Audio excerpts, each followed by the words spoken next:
Hello everybody, Artifact Molotov here, and I'm showcasing my third place Satellarknights Artifact deck profile for you guys.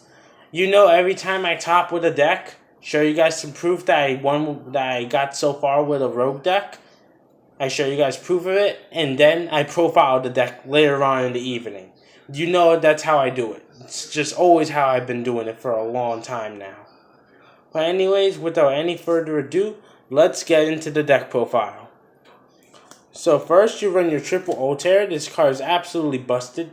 The fact that it's a Call to Haunted for your entire archetype makes it that much more abusable to play. You play your triple Deneb, which allows you to search Satellarknights from your deck to hand, which is also not absolutely phenomenal, but just so powerful altogether. How you can just use Altair, get into Deneb, search Satellarknight, overlay these two, Batamaeus, detach, discard Yukahai from hand to graveyard in order to bring down Trigger and just get the loop going. And you play triple Yukahai as well, because Yukahai is just such a powerful card when it comes to being able to get your Satellarknights in the graveyard super fast for your super extensive combos in the deck. And then you play your one Vega, because Vega is just such a powerful card when it comes to being able to do loops with the hand. Vega, like Trigger dies with Exceed Material, bring out Vega, bring out Altair, bring out Deneb. And then on into the next part of the deck profile, we have one Warlock and double Artifact Scythe. This engine is absolutely broken. It's absolutely phenomenal. I love it as a tech into the deck. This engine puts fear in your opponent to kill your back row. Because they know that if they pop your back row at the wrong time, they're going to be giving you free monsters that are going to allow you to control the board even further. So yeah, you guys should try out the Artifact Engine Satellarknights. I guarantee you guys won't be disappointed. And then moving on to the spells, Triple Card Demise. This card is absolutely broke. When this card gets hit to 0, because a lot of people are complaining that they want this card banned. I personally think it should stay at 3. But I'm going to be playing on the deck list that I could play, just as powerful as this one right now. In the case that it does get hit to 0. Where it's not like, oh, it's going to 2, so you could just play it at 2 and run 3 duality and it'll be fine. If it goes to 0, then I'm going to have to convert to another version of the deck that has some even more spice that I found. But don't worry, a deck list that is card Demise being banned ready. And then you play your triple power duality. If Demise gets banned, duality is going to go as well from the deck, because I'm not, duality's never getting hit again, but on the list. But I personally would not run duality if I can't run Demise with it. It's just a waste of card space, in my personal opinion, in this deck. When you could be using these slots, 6 slots right here, that you're taking up for consistency ratios in order to be able to access even more in your deck. And then you have your one Rhoda, which is an absolutely broken card. I mean, as long as your opponent doesn't draw Lockbird or Ash block some of this shit, you're basically good to go. And then onto the trap cards, we run triple Artifact Sanctum. It's very powerful tech against any deck that relies on the extra deck. You bring out Scythe and you basically control them for the rest of that turn. This card basically gave me the free W against almost all my Zoom matchups. Until when I got to the top 4, I went against a pure Zoo player and I started bricking. I drew my Scythes instead of my Sanctums, and that's how I lost game 1. And then in game 2, I managed to resolve my Sanctum. Then he Ash Blossomed the first one, and then the second one, when I brought out Scythe, he had the Chalice in order to negate the Scythe, which ended up in very disastrous results for me. And then for other traps, you play the one Solemn Warning, your one card out to Masterpiece. And then this is a surprise for you guys that I decided to bunk it down to 2, but I played 2 Dark Bribe today instead of 3. The reason I didn't want to play 3 was because I was doing testing and I realized that it was bricking more than it was helping. So I figured if I bunk it down to 2, it would help, and it indeed did. So I might keep it at 2 for the future, depending on the format. If spell cards and trap cards are still going to be relevant when this list hits us, then I'll keep Dark Bribe. But if that would change, then I might put in Recall in here instead, because me personally, I'm not a fan of Solemn Strike right now. It's not that good. It's overrated. and then I run triple Stellar Alpha and triple Horn of Heaven, you guys know this is my idea if you guys have been watching my channel long enough. And I can show you guys proof of comments, of YouTube comments with another YouTuber known as Flufful Stuff Incorporated all the way back in fucking February. All the way back, folks. All the way back. This was my idea. I came up with the card a day after Link's. The tech idea of Horn of Heaven to Satellarknights. I came up with that shit. So whenever a YouTuber tries to say they did it, refer them to my video and make them learn the facts. And Satellarknights Alpha is just a broken 3-of. You can't argue with that card 3. I mean, it's just so good. Such a powerful card. And we got more trap cards to show you guys, so let's move on to the next portion of the video. And then today I decided to main deck Imperial Order. Oh my god, this card was such a good main deck card. Like, here's what's ironic. In the first game today, I got paired up against Chainburn. Because one of my opponents decided to run Chainburn today. That was my very first duel. And the Chainburn player that I went against was the same guy that I was using Blue Eyes instead last time. Because he didn't have his deck with him and he wanted to borrow Blue Eyes.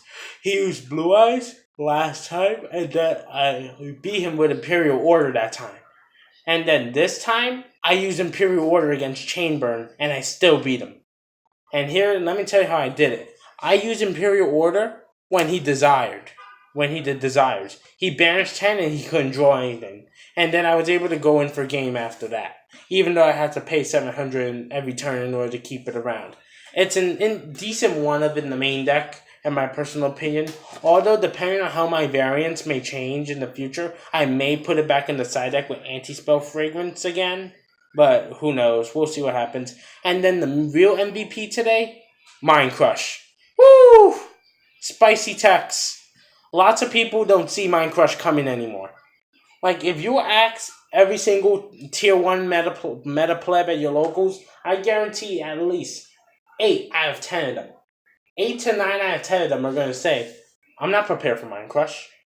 And that's exactly why this card can hit them. Like, they use freaking Terraforming to search Dragonic Diagram, flip Mind Crush, all the Dragonic Diagrams go to the graveyard. Bye-bye. And then you get to check their hand in order to be able to make sure they don't have any more Dragonic Diagrams in there.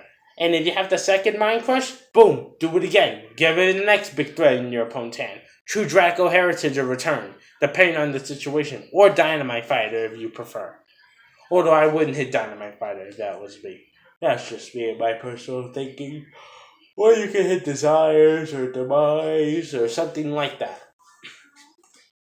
And all the copies go. And you get to check your opponent's hand to make sure they're not cheating and they have another one. Because they all have to go to the graveyard. So you get to check your opponent's hand too. So, and all of you guys who have disliked my videos because I am shit-talking a Pointer of the Red Lotus and why Simo is so wrong about that card being good, you guys need to understand what makes a good card that rapes your opponent's hand. A Pointer of the Red Lotus is not a good card for that. And I'm going to explain why. A Pointer of the Red... And you know what? I'm not even going to explain it. You know why? Because I did 3 separate videos talking about why that card is garbage. But basically, I'm going to summarize it. It's 2,000 life points. I'm going to use my first and what I believe to be the most generically wise important argument for this card. It's 2,000 life points. You're running 2 to 3 of this. Probably 3 of this if you want to see it right away. 3 Cosmic Cyclone. 2 to 3 Solemn Strikes. Solemn Warning. What is it with the life point cards? So many life points that you have to expendage. And keep in mind, this is a format where OTKs are still possible by Zoo, depending on how they're playing the deck. OTKs can easily be done by Dinos or True Draco. OTKs can be really easily done. And a Pointer of the Red Lotus is completely reliant on your opponent only having one way to get their strategy started. Like, let's say against Zodiac that they have Ram and Barrage in their opening hand. If they have Ram and Barrage in their opening hand, then you know what that means? They're going to be able to still go off, and their Pointer of the Red Lotus was an entire complete waste of your fucking time, because now you paid $2,000 to banish a card that they technically didn't even need, in a sense, in that case being Ram, when they're just going to get another Ram from deck to field so they can start doing their plays all over again. That means unless if you have to strike, you're basically screwed against Zoo. Sorry to tell you guys and give you guys a smack up to reality. But yeah, a point of the Rillos is trash. And Simo, I don't know what's going on with you. I don't know if you're just having a bad end of the month, but I see your channel is starting to decline in quality tech cards because you nearly quadrupled the overall pricing on this card. Actually, more than 10 times actually. So people actually believe this to be good. When it was online for 25 cents, it went up to 10, 15 bucks, and then it came back down to $5. $5 is still technically a profit if you bought this thing for 25 cents or just pulled it randomly in an old pack opening video that you might have done for your fucking channel or something. I don't know. I mean, even $5, $4 or $5 to this day is still a profit on this card. Huge profit. It's good as a money vendoring card right now for people that are more dumb than you to pay the money for this card, but aside from that, it's not really that good. So yeah, don't play a pointer. I know I went on a little bit about that, but yeah, double Call the Haunted and triple Oasis. I know somebody commented on one of my Satellarknights ties of the breadth of deck profiles to not run Oasis in here and to run back to the front. I think that, yeah, that's the one that brings it from your graveyard back to defense, and it's not a continuous. If that card would have been a continuous trap, I would have ran that over Oasis any day. But here's the problem. Oasis is a continuous trap, while back to the front is not. Do you know what that means? When you bring out Trigger, the whole board is going to get bounced, but back to the front won't be able to get bounced. It's going to go to the grave, and you're going to be technically not getting any advantage out of it, because the whole point of it with these 5 traps is to give yourself easy fucking +1s in this deck with Trigger, so you'll be able to recover them to hand while getting the effects of the monsters that you summon off of Oasis. You have to play the deck properly if you want the deck to bring you positive results. And I believe this to be one of the best lists that I've made. Not the best one, because the better versions, in my opinion, are the ones that don't run Demise in here. I just run Demise right now because I haven't gotten the chance to figure out how to build the deck to run other spicy techs. So anyway, let's move on to the extra deck. Now for the extra deck, you want to play triple Satellarknight Trigger. I just get a little OCD when I don't see this card ran at 3, because it's just something that I've always done because I love him so much. Triple Batamaeus, this is a card you have to run at 3 because you gotta be able to have instant access to your Tellarknight monsters. Trigger just bounces the entire board back into the Stone Age and literally fucks up any player that manages to get done in by that. And it fucks with their head too. Believe me, I have had salty players at my locals for the past 2-3 weeks. It's no lie. And then we play double Deltros. I love double Deltros in the deck just in case if I'm able to go into it.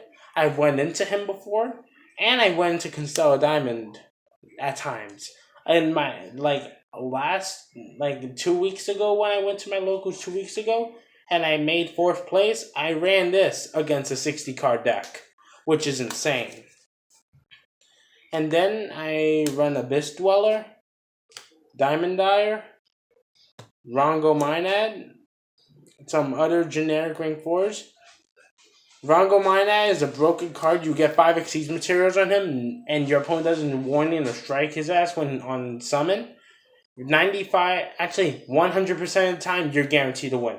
Dweller is great against your Draco, and it's a decent one of. Diamond Dyer has become the new Castell in the deck because he can clear himself off of that extra monster zone. And a lot of people are like, why don't you run Tornado Dragon? Why don't you run Castell? Why don't you run Link Monsters? Dude, that's a waste of space because those Link Monsters will just get bounced back with this card, making it entirely pointless. Just make the deck built to abuse that one zone. I guarantee you guys it will work. It's no lie. And then I run my Utopia package, which has also come in handy today against certain matchups, allowing me to just detach 2 from Utopia to Lightning and just go in for games. Simple. Like, it's just so powerful.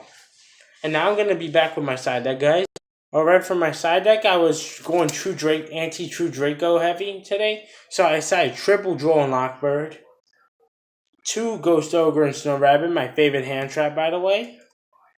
1 Maxi. And I'm running 1 of each of the Kaijus. And I have something to talk about that at the end of the video, too. Double Kaiju Slumber. And triple Twin Twisters. Hand traps for... And basically all this was going second against True Draco, because you go first, you win. And now I'm going to talk about another card I pulled in here, because normally I would just do, I pulled in the 10 diamond, sorry. Now normally I would just do test hand videos, but I've done enough test hand videos with the Satellarknights already for you guys to know how it works. And considering that I topped with the deck, I don't believe that the deck really needs much of an explanation right now. I'll probably do a test hand next time that I profile the deck again. But I'm going to show you guys something. And you see Thunder King? I pulled him in the 10 today, which is an amazing reprint for me. So here's what I plan on doing.